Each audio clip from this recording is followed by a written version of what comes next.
Bem-vindos ao Fabricar, um canal totalmente dedicado à arte e produção de cerveja artesanal. Hoje vamos falar sobre uma levedura fantástica, uma levedura nova que está chegando aí e vai te ajudar a fazer cerveja sem álcool de uma maneira ultra fácil.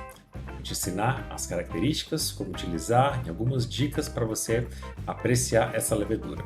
Bom dia, boa tarde, boa noite. Meu nome é Marcelo Fenol, sou cervejeiro artesanal há mais de 10 anos. Aqui você encontra tudo sobre cerveja artesanal numa linguagem fácil, acessível, muito bem detalhada. E ficou com dúvida? Coloque aí nos comentários que eu respondo tudo o que você tiver de dúvida, né? Vamos ver aqui inicialmente por que a gente pode, né? Por que a gente faz uma cerveja com álcool, né? A gente tem vários motivos aí para produzir uma cerveja sem álcool. Cerveja sem álcool ela tem menos calorias que uma cerveja com álcool. Ela não ataca o fígado, né? Como o álcool ataca. Permite que você deguste a sua cerveja, depois você pode dirigir seu carro, operar uma máquina, né? Sem o menor problema. E pode ser consumida no horário de trabalho, né? Nesse verão quente pra caramba que a gente está passando aqui no Brasil. Nada melhor do que uma cervejinha para acomodar, né? Feito uma entrevista aí com basicamente 650 pessoas sobre motivos que levavam essas pessoas a limitar a quantidade de álcool nas bebidas, né? A maior parte delas falou para melhorar a saúde, depois para controlar o peso, né? Como falei, cerveja sem álcool tem menos calorias, para economizar, então, às vezes tomar menos, né? Para reduzir riscos de doenças e para evitar ressacas, né? 5 bons motivos aí para diminuir o consumo de álcool na cerveja, né? E o que a gente pode fazer, ou como que a gente pode fazer cerveja sem álcool? Então existem basicamente 4 técnicas que são utilizadas hoje em dia, depois eu vou falar de uma quinta, e essas 4 técnicas elas têm problemas e qualidades, né? 2 dessas técnicas são em uso industrial, a microfiltragem e a destilação a vácuo. E 2 delas a gente pode usar aqui no mundo caseiro, que é a evaporação do álcool por aquecimento ou mosto de baixa fermentabilidade. Vamos falar um pouquinho dessas 4, depois a gente fala sobre essa nova possibilidade. O que é a microfiltragem? É uma membrana, ela suga do lado ali a cerveja, e quando ela suga a cerveja, as moléculas, né? Por exemplo, a molécula da água, H2O, é uma molécula bem pequenininha, então ela passa facilmente pela membrana. Mas a molécula do álcool, ela é extensa, né? Ela tem ali 3 carbonos, né? Não são, desculpa, são 2 carbonos mais o H, é uma molécula maior, então ela não passa por essa membrana. E outros componentes da cerveja, componentes aromáticos, parte deles passa pela membrana e parte é tirada, né? Fica presa ali.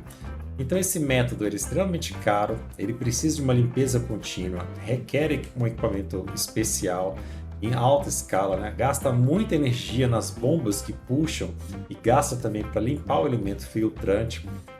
Perde muito esse aroma por conta da membrana, no tamanho das partículas que eu falei, mas dá para fazer cerveja aí com baixíssimo teor alcoólico e tem um alto rendimento, né? Dá para fazer muita cerveja quando você tem uma membrana, um conjunto de membranas muito extenso, né? Então é ótimo para a indústria, mas não nos serve. A destilação a vácuo, ela é parecida com o método caseiro, que eu vou falar mais adiante. Basicamente é o seguinte, os líquidos, a temperatura de fervura dos líquidos é proporcional à pressão. Então, a gente conhece, né, que a água ferve ali a 100 graus, mas dentro da panela de pressão ela não ferve a 100 graus, ela vai ferver ali a 125, 130, né, vai depender da tua panela de pressão.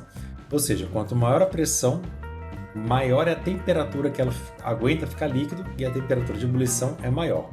E o contrário também é verdadeiro. Se você faz o vácuo, aí a temperatura de ebulição, de fervura, torna-se lá embaixo. Então, o que eles fazem? Para evitar uma interferência no sabor da cerveja, eles colocam essa cerveja num cilindro pressurizado, fazem o vácuo lá de dentro, né? E aí, numa temperatura bem mais baixa, aquece ali, por exemplo, 40 graus, 50 graus, a água vai começar, o álcool vai começar a ferver ali dentro, né? A temperatura de fervura, de ebulição do álcool é menor do que a da água. Então a água ainda vai estar em estado líquido e o álcool vai começar a ferver. E aí ele vai aspirando esse álcool e esse álcool em determinado momento vai ser todo aspirado, todo removido e basicamente você vai estar retendo ali a água e os sabores que tem na tua cerveja. Mas esse processo de aspiração também acaba que rouba ali junto, né, bastante aroma.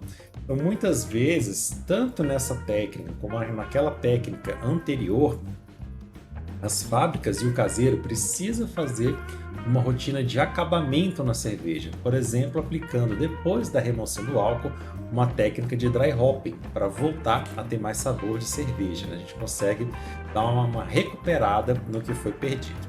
Então essa técnica é bastante cara, tem um equipamento especial, né, que são cilindros que aguenta fazer vácuo, é muito mais difícil você fazer um cilindro de vácuo do que um cilindro que aguenta pressão.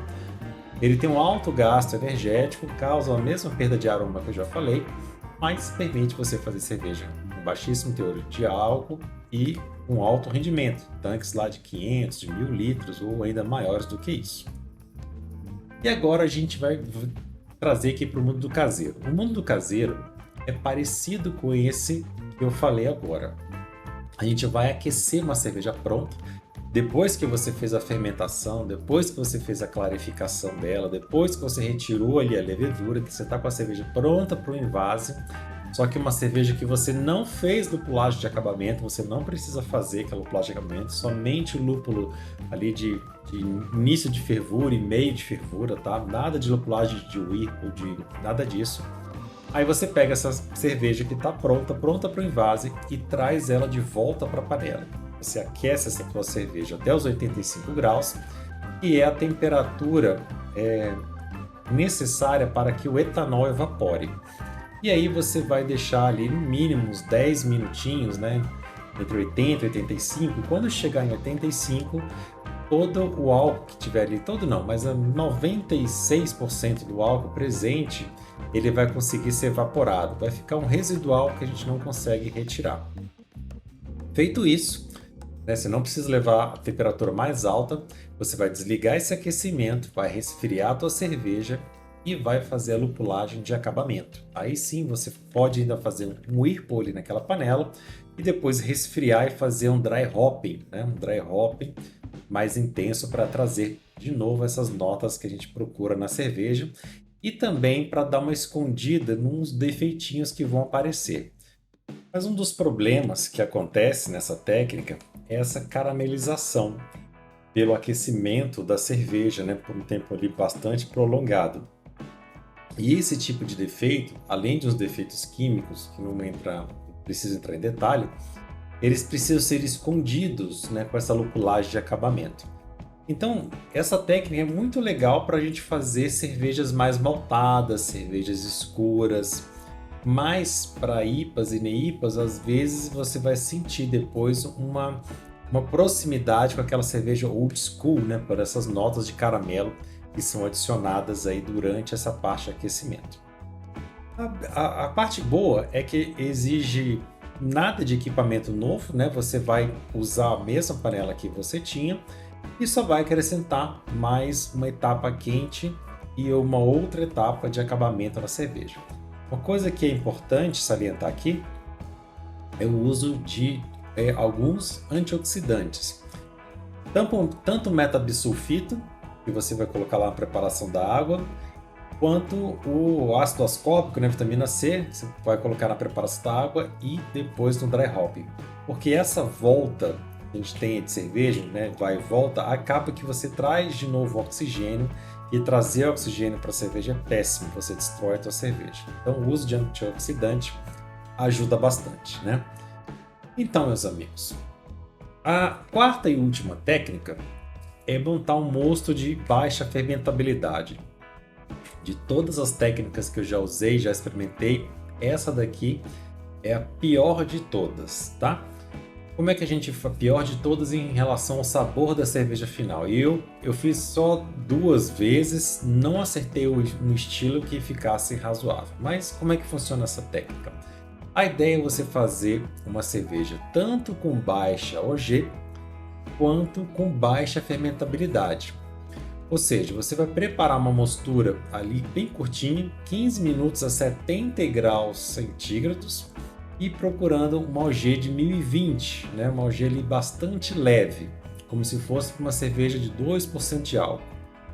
A cerveja, depois que você fermentar, ela tem realmente uma nota de cerveja muito aguada, tem aquela cara de Skol, assim, de cerveja de praia, né? E às vezes aparecem muitos aldeídos, né? Que é um defeitinho ali bastante incômodo. Eu particularmente rotulo que essa técnica deixa baixa qualidade sensorial. Alguns colegas já famosos aqui do YouTube já fizeram e, na opinião deles, a cerveja ficou agradável, ficou tomável. Na minha opinião, eu não dei conta, eu não consegui fazer uma cerveja usando essa técnica, mas está aí, né? Como é que esses aldeídos que eu falei, né, que me incomodam tanto, como é que eles influenciam a cerveja sem álcool? Então, olha só, você tem primeiro ali a glicose, que é aquela molécula extremamente complexa, e a levedura tem que processar, né? E o que a levedura faz? Ela vai quebrar isso daí e vai pegar esse açúcar, né, e quebrar ele em partículas menores, fermentar, produzindo ali o álcool e outros gases, né?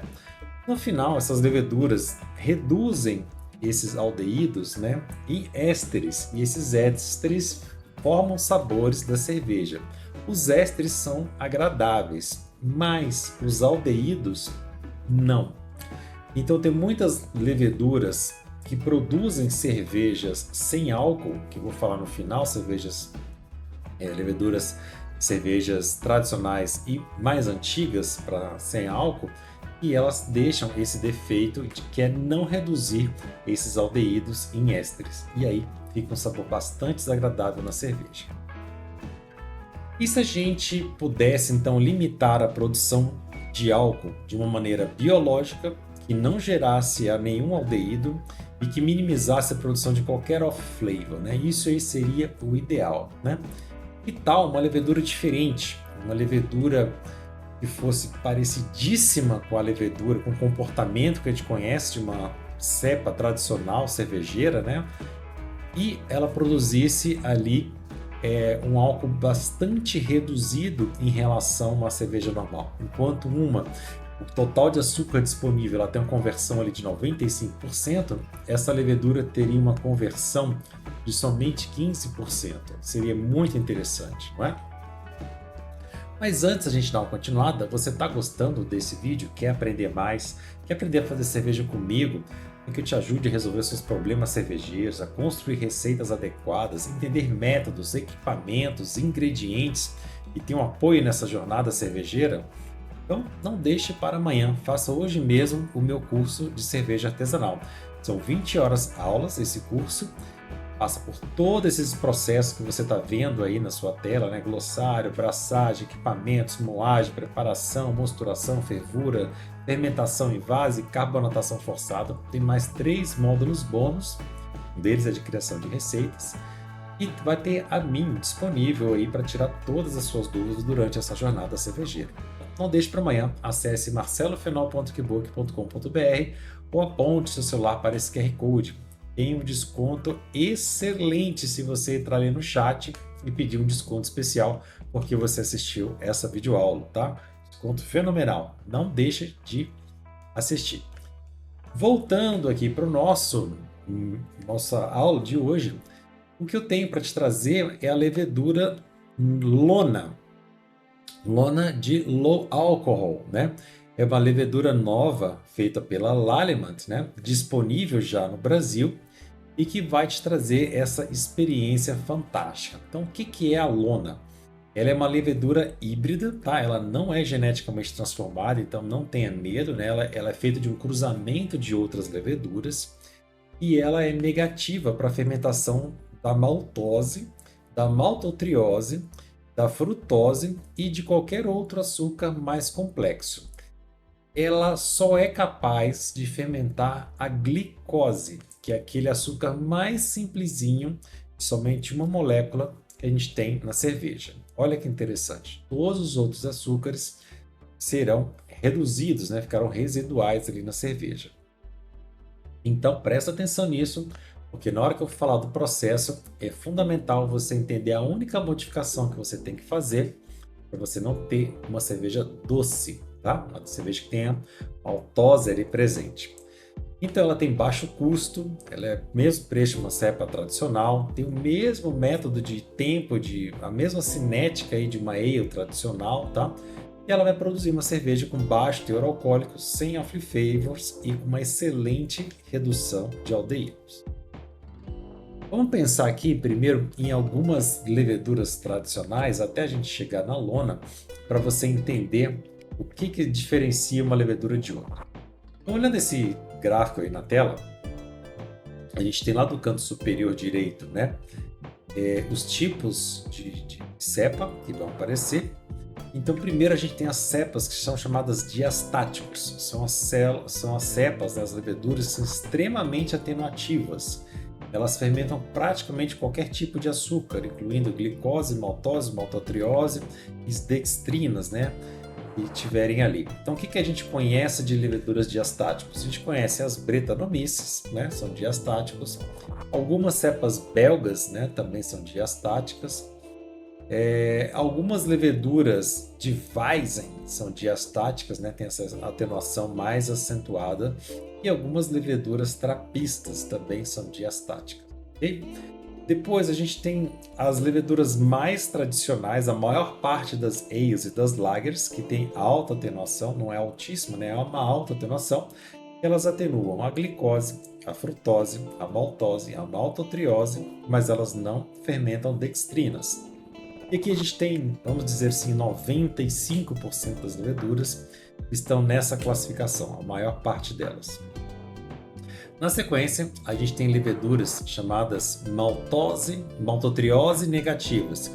São leveduras de baixa atenuação, leveduras que deixam bastante corpo na cerveja, leveduras que a gente usa para fazer cervejas encorpadas, né? Ou cervejas que são naturalmente encorpadas e geralmente têm um álcool mais elevado, ou para a gente fazer uma cerveja que tem um teor alcoólico muito baixo para ela não ficar aguada. Essa levedura também é legal. E também para neipas, né? Cervejas neipas, elas têm mais corpo, né? Então são de baixa atenuação. Então a gente tem a Windsor, a CBC1, no caso da Lallemand. Temos aí um monte de leveduras da própria Fermentes, que também casam aí, né? S33, porque eu estou lembrando aqui, é uma delas, tá? E no fim, a gente tem as leveduras que são maltose negativa. Ela só é capaz de fermentar moléculas simples, de glicose ou de frutose. Frutose naturalmente não tem numa cerveja que é puro malte, né? Frutose só se você adicionar fruta. Então, o único tipo de açúcar que ela vai conseguir consumir é a glicose, né? Que vai estar ali presente. Vamos dar uma olhadinha aqui como é que a lona se comporta, né? Então, em relação à cinética dela, a gente está vendo aí 4 leveduras, tá? De cima para baixo. A primeira linha, a amarelinha, é a Ludwig, né? Que é uma levedura mais antiga para elaboração de cerveja sem álcool. Depois a gente tem a Uvarum, que é uma outra cepa que também faz leveduras de cerveja sem álcool. Depois a gente tem aí em azul a Chevaliere. E por último a gente tem a lona, né? Veja que a Chevaliere e a lona, no primeiro gráfico, na parte da cinética, são muito parecidas. O que essa cinética dessas 4 cepas indicam?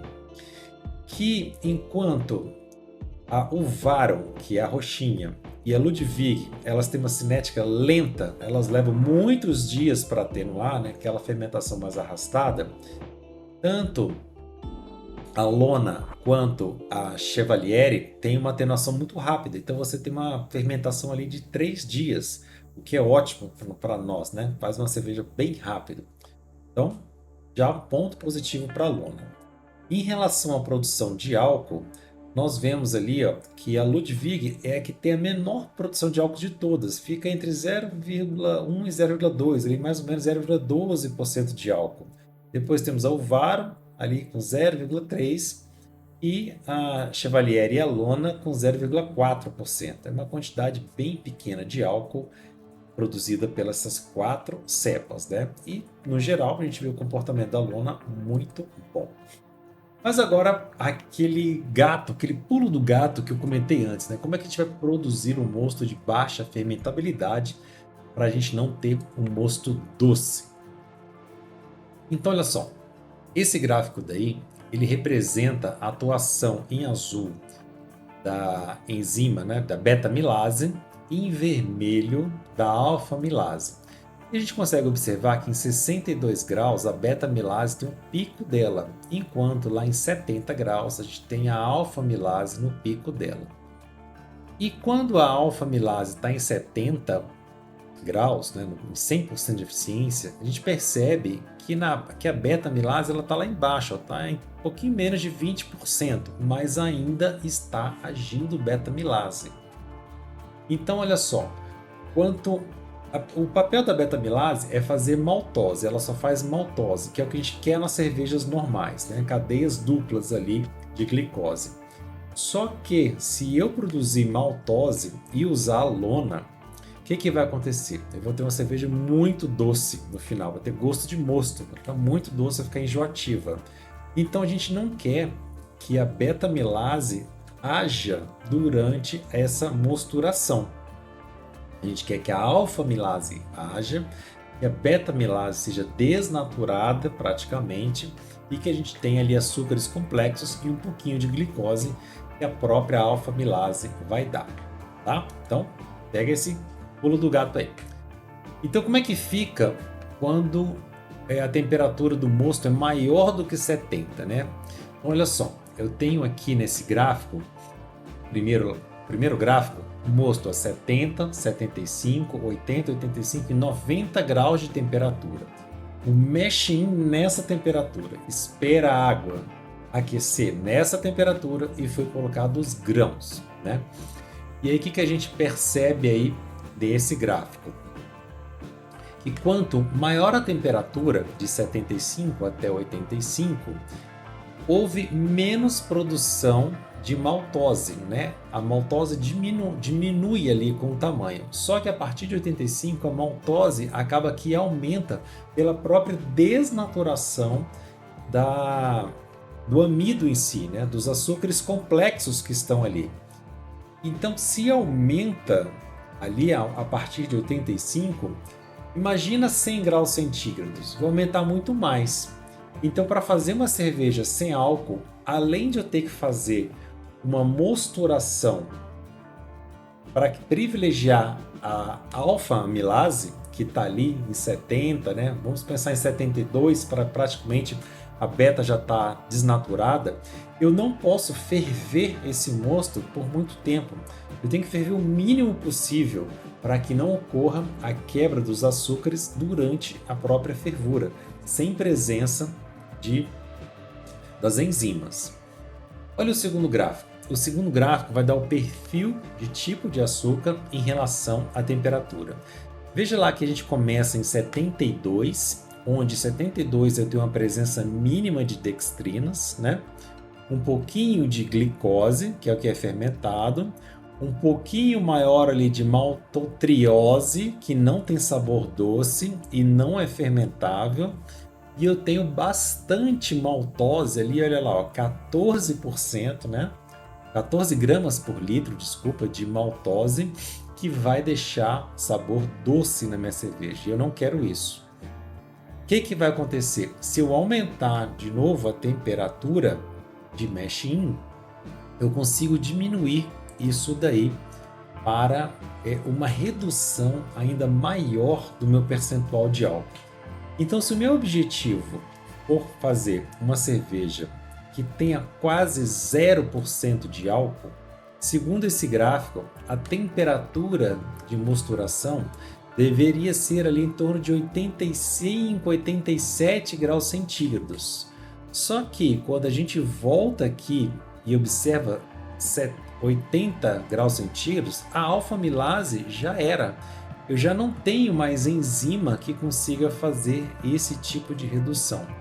Então, se você quer uma cerveja bem perto de 0% de álcool, você vai ter que colocar enzimas por fora, comprar uma enzima de alfa-milase e adicionar no teu mosto por fora, sem contar com as enzimas presentes aí no teu grão.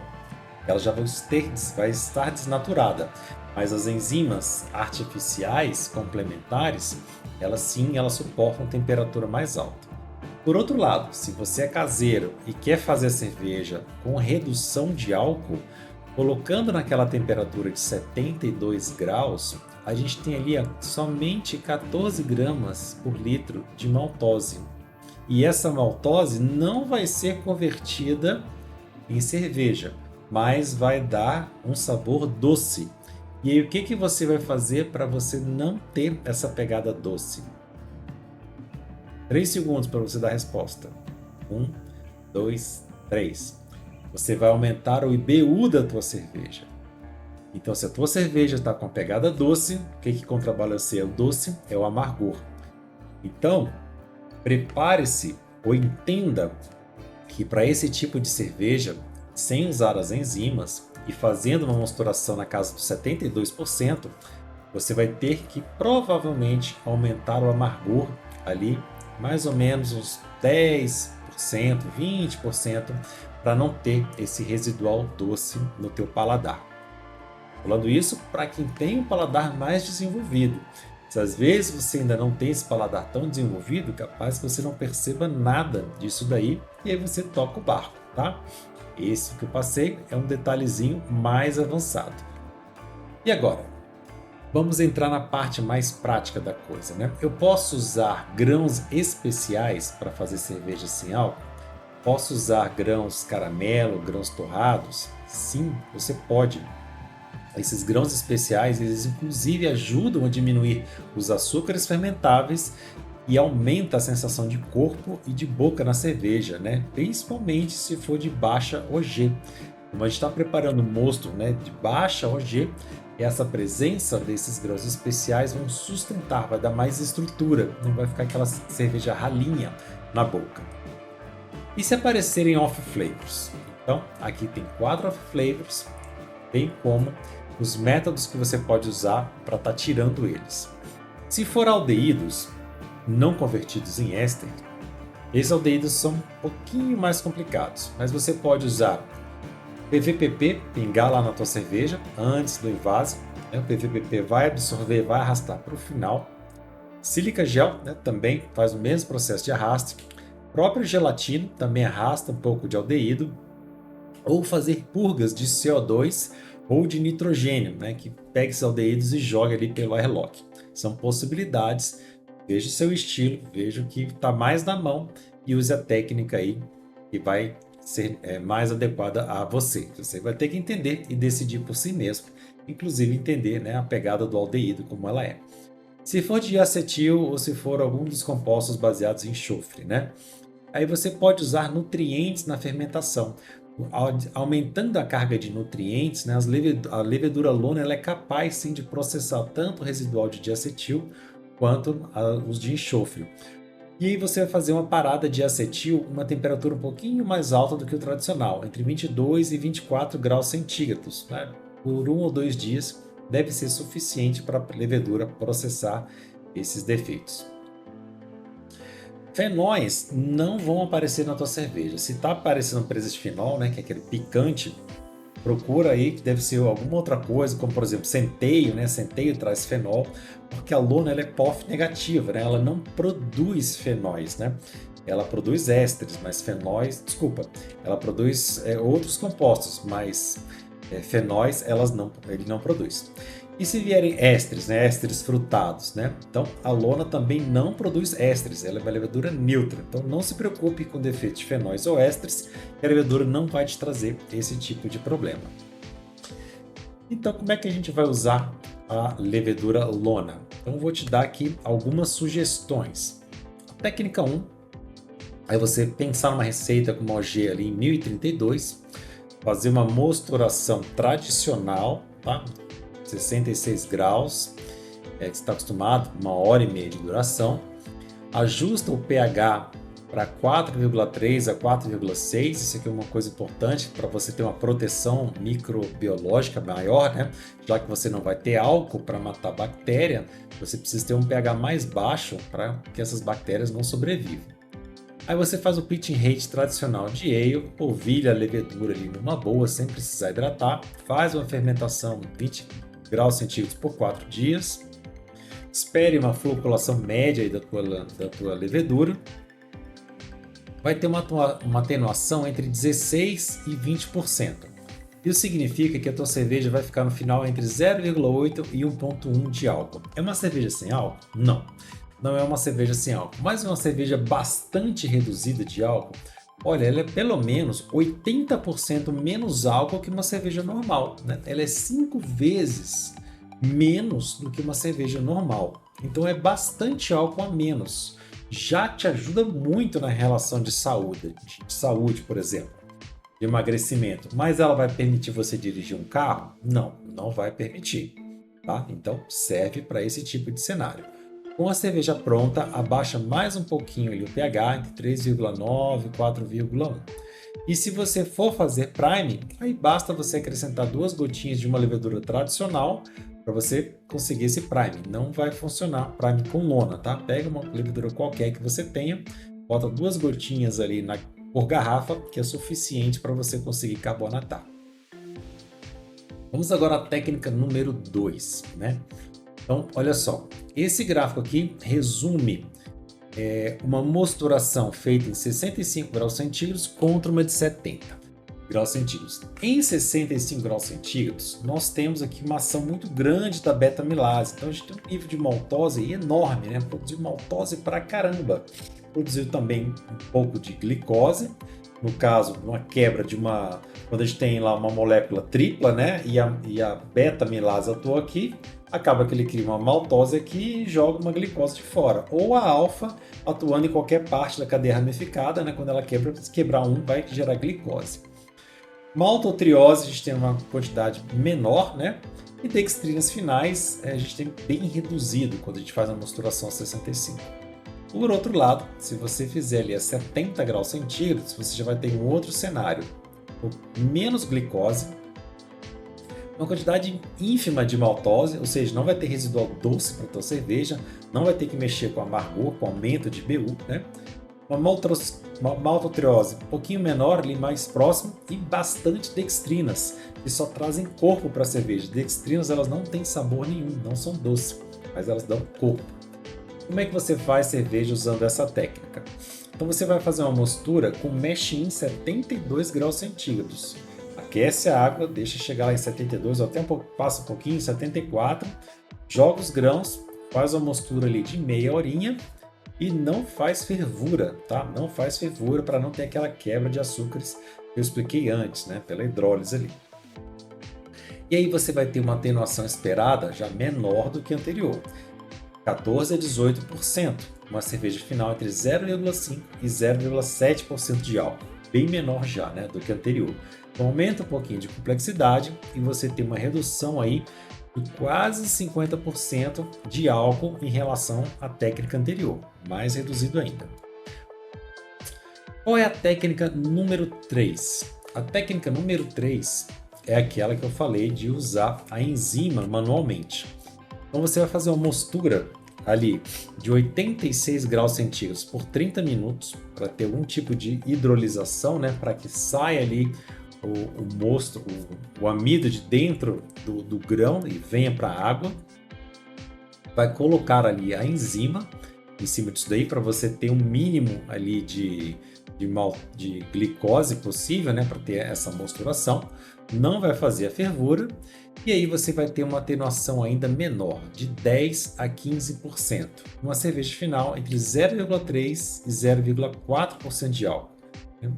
Bem menor mesmo do que as outras técnicas. Mas e se eu não colocar enzima, o que vai acontecer? Se você não colocar enzima, é capaz que a levedura não consiga nenhum tipo de açúcar disponível ali, então vai ficar com sabor de mosto. Ela não vai conseguir produzir nenhum subcomposto de cerveja da própria fermentação. Então talvez não fique com o gosto adequado. O ideal é que você coloque um pouquinho de enzima nessa terceira técnica. E essas outras leveduras que produzem cerveja sem álcool, né? Eu também posso usar? Pode, né? A gente pode usar. Elas têm formas diferentes de utilização, tá? Características sensoriais diferentes, mas você pode usar. Então, aí tem 3 aí para você procurar, né? Valieri, Alvaron e a Ludwig. Inclusive a Ludwig, a Bio 4 estava tendo dela. Não sei se ainda tem disponível. Mas são cepas aí que você pode estar usando para fazer sua cerveja com baixa atenuação de álcool. Pessoal, se você gostou, né, inscreva, dá o seu joinha, ative a notificação para receber vídeos, né, compartilhe. Faça meu curso marcelofenol.kbook.com.br. Se você precisar de comentários de alguma coisa, né, coloque no comentário aí que eu costumo responder a todo mundo. Um forte abraço e até a próxima. Boas cervejas para vocês.